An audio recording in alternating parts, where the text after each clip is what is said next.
ఈ వీడియో చూస్తున్న నా ప్రేక్షక దేవులందరికీ నా మనస్ఫూర్తిగా ధన్యవాదాలు. ఇక్కడ ఏంటంటే వాళ్ళు బర్త్‌డే సెలబ్రేషన్ చేసుకోవడానికి మన వినాయక ఓల్డ్ హోమ్ ట్రస్ట్‌ని వాళ్ళు సందర్శించారు. చాలా సంతోషం. ఎందుకంటే వాళ్ళు ఇక్కడికొచ్చి ఈవెంట్ చేసుకోవడానికి మీకున్న పనులన్నీ పక్కన పెట్టుకొని వాళ్ళకి సేవ చేయాలన్న ఆలోచనతో మీరు ఇంత దూరం వచ్చారంటే చాలా సంతోషం అండి. అలాగే మీరు వాళ్ళ కోసం డ్రెస్సులు కూడా తెచ్చారు. అందరికీ పంచారు.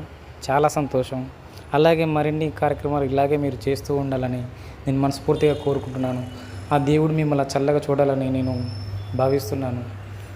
మీలాంటి వాళ్ళు అలాంటి సాయం చేస్తేనే మాలాంటి వాళ్ళకి అండగా మీరు నిలవాలని, ఇలాగే ఈ వీడియో వల్ల ఇంకా కొంతమంది ఇన్స్పైర్ అయ్యి సాయం చేయడానికి ముందుకు రావాలని, అలాగే మరిన్ని కార్యక్రమాలు మీరు తోడుంటారని నేను కోరుకుంటున్నాను. ఇది సమాజానికి ఒక మంచి మెసేజ్ అని నేను అనుకుంటున్నాను. ఎందుకంటే ఈ రోజులల్లో కన్న తల్లిదండ్రులనే సరిగా పట్టించుకోని రోజులల్లో వాళ్ళ కోసం మీరు సాయం చేయాలనే ఉద్దేశంతో మీరు ఇక్కడ దాకా వచ్చి వాళ్ళకి కేక్ తెచ్చి ఇక్కడ వాళ్ళందరికీ కట్ చేసుకొని మంచిగా వాళ్ళతోటి మీరు సంబరాలు చేసుకుంటూ వాళ్ళకి మీరు భోజనం కూడా ఇక్కడ వండించి ఇదంతా చేస్తున్నందుకు చాలా సంతోషం అండి. పేదరికంలో ఉన్న వాళ్ళకి, వయసు మళ్ళిన పెద్దవాళ్ళకి సాయం చేయడం అనేది నా దృష్టిలో ఒక గొప్ప వరం అని నేను భావిస్తున్నాను. అలాగే వాళ్ళకి సేవ చేయాలంటే వాళ్ళకి ఓపిక అనేది చాలా అవసరం అన్నమాట. అది ప్రేమ, దయ, కరుణ వల్ల వస్తుంది. ఎంతో గొప్ప మనసు ఉంటే కానీ ఇలాంటి కార్యక్రమాలు మనం చేపట్టలేమన్నమాట. చేపట్టినామంటే దాన్ని మనం విజయం దాకా తీసుకెళ్ళాలి. మీ ఫ్యామిలీ కుటుంబంతో మీ అందరూ కలిసి ఇక్కడికి వచ్చి ఈ ఈవెంట్ని జరిపిస్తున్నందుకు నాకు చాలా సంతోషంగా ఉంది. కళ్ళు కనిపించిన వాళ్ళకి లోకమంతా చీకటైపోతుంది. అదే చీకటి లోకం నుంచిని మనం ఒకరికి చేయూతగా మనం ఒక చేయి అందించినప్పుడు, మనల్ని ముందుకు నడిపించినప్పుడు ఆ దేవుడు మనకి ఖచ్చితంగా ఒక దారి ఖచ్చితంగా చూపుతాడు. మనం పుట్టినప్పుడు ఏమీ తీసుకురాము, మనం వెళ్ళిపోయినప్పుడు కూడా మనమేం పట్టుకుపోము. మనకు ఉన్న దాంట్లోనైనా కొంచెమైనా కానీ సాయం చేసే గుణం ఉండటం అనేది చాలా ఉత్తమం.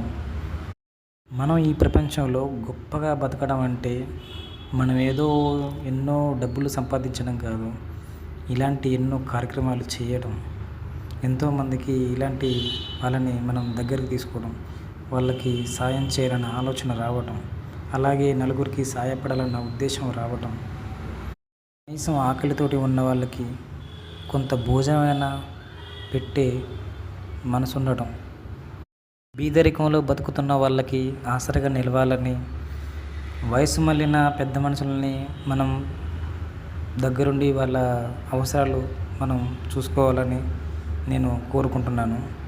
ఒకసారి ప్రాణం పోతే మళ్ళీ తిరిగి రాదు కాబట్టి మనకున్న జీవితాన్ని, మనకున్న సంతోషాలని, మనకున్న క్షణాలని మనం ఆనందంగా మార్చుకోవాలి. అది నలుగురికి ఉపయోగపడేలాగా ఉండాలి. మనం ఉన్నా లేకపోయినా కానీ మనల్ని కొందరు కొంతకాలమన్నా తలుచుకోవాలి. మళ్ళీ మళ్ళీ వస్తుందో రాదో ఈ జీవితం. నేను ఎన్ని కష్టాల్లో ఉన్నా, ఎన్ని బాధల్లో ఉన్నా కానీ ఖచ్చితంగా నాకు దేవుడు తోడు ఉంటాడని నేను నమ్మినట్టు, అలాగే ఈ సమాజంలో అలాంటి వాళ్ళ కోసం ఆ దేవుడు ఖచ్చితంగా ఒక అడుగు ముందుకు వేస్తూనే ఉంటాడు. వాళ్ళని కాపాడుకునే ఉంటుంటాడు. జ్ఞాపకం అనేది మరవలేనిది, మర్చిపోలేనిది. మధురమైన క్షణాలు మనం వెతుక్కుంటే రావు, వచ్చే మధుర తీపి జ్ఞాపకాలు. మనిషి బాధలో నుంచి పుడుతుంది ఒక ధైర్యం. అలాగే యూత్ని అందించడానికి వచ్చిన ఈ అమ్మ ఆసరాగా ఒక అమ్మకి తినిపిస్తుంది. అంటే తన ప్రేమ ఎలా పంచుకుంటుందో మీరే అర్థం చేసుకోండి. నా చిరునవ్వు చాలు జీవితాంతం బ్రతకడానికి. నడవలేని వాళ్ళకి చేయూతగా నిలుస్తున్న, అలాగే అనారోగ్యంతో బాధపడుతున్న వాళ్ళందరికీ ఇలాంటి హోమ్ ట్రస్ట్లు ఎంతోమంది సాయం చేస్తూనే ఉన్నారు. వాళ్ళందరికీ నా మనస్ఫూర్తిగా ధన్యవాదాలు నేను తెలుపుకుంటున్నాను. అందరికీ నేను కృతజ్ఞతలు తెలుపుకుంటున్నాను. ఇలాంటి కార్యక్రమాలు చేస్తున్న పెద్దలందరికీ నా మనస్ఫూర్తిగా ధన్యవాదాలు తెలుపుకుంటున్నాను. మీరు పెద్దలకి సాయం చేయాలనుకోవడం అనేది చాలా గొప్ప వరం. ఇలాగే మరిన్ని కార్యక్రమాలు మీరు చేయాలని, ఇలాంటి ఫౌండేషన్లు ఇంకా పెరగాలని. మాతృదేవోభవ, పితృదేవోభవ, ఆచార్య దేవోభవ, అన్నపూర్ణ దేవోభవ. అంటే మనం ఇక్కడ అమ్మ నాన్నల ప్రేమ గొప్పది. అలాగే మనల్ని చదివిస్తున్న గురువు గొప్ప. అలాగే అన్నదానం చేయాలనుకున్న వాళ్ళు గొప్పవాళ్ళు.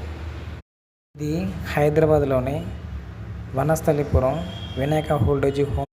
ఇక్కడ ఈ సార్ గురించి చెప్పాలంటే చాలా మంచి వ్యక్తి అనమాట. అలాగే ఎడ్యుకేషన్ పర్సన్ అనమాట.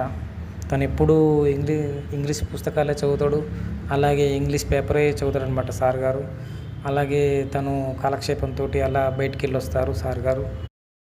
ఇక్కడ కనిపిస్తున్న వాళ్ళకి మానసిక లోపం కావచ్చు, లేకపోతే వాళ్ళకు వయసు మల్లుతుంది కాబట్టి వాళ్ళు కొంతమంది లేవలేని పరిస్థితుల్లోన, నడవలేని పరిస్థితుల్లోన ఉన్నారు కాబట్టి వాళ్ళకి ప్రతిరోజు వాళ్ళని మంచిగా చూసుకుంటూ, తినే వాళ్ళకి భోజనం పెట్టి, తినని వాళ్ళకి తినిపించుకుంటూ వాళ్ళ ఆశీర్వాదం తీసుకుంటున్న ఆ అమ్మకి, అలాగే కల్మషం లేని ఇలాంటి సేవా సమితిని మీరందరూ కలిసి విజయవంతం చేయాలని కోరుకుంటున్నాను. అలాగే మీ అందరి సపోర్టు కావాలని కోరుకుంటున్నాను. అందరికీ నా మనస్ఫూర్తిగా ధన్యవాదాలు తెలుపుకుంటూ, అలాగే ఈరోజు జరుగుతున్న ఫాదర్స్ డే సెలబ్రేషన్ని మీ అందరూ మీ కుటుంబ సభ్యులతోటి అందరూ సంతోషంగా జరుపుకోవాలని, అలాగే వృద్ధులు, పిల్లలు, మీ ఫ్యామిలీ మొత్తం జీవితం అంతా సరదా సంతోషాలతో నిండాలని ఆ భగవంతుని నేను కోరుకుంటూ, మరోసారి అందరికీ ఫాదర్స్ డే శుభాకాంక్షలు. Thank you everyone.